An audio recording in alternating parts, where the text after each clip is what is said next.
What's the meaning of brood?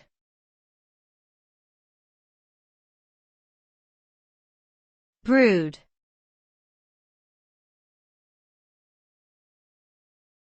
Brood.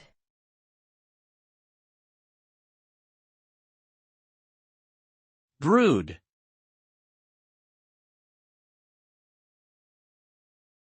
Brood.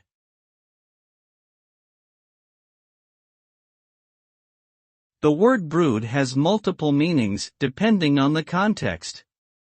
One of its common usages is to refer to a group of young birds or a family of young animals hatched from the same nest or born at the same time.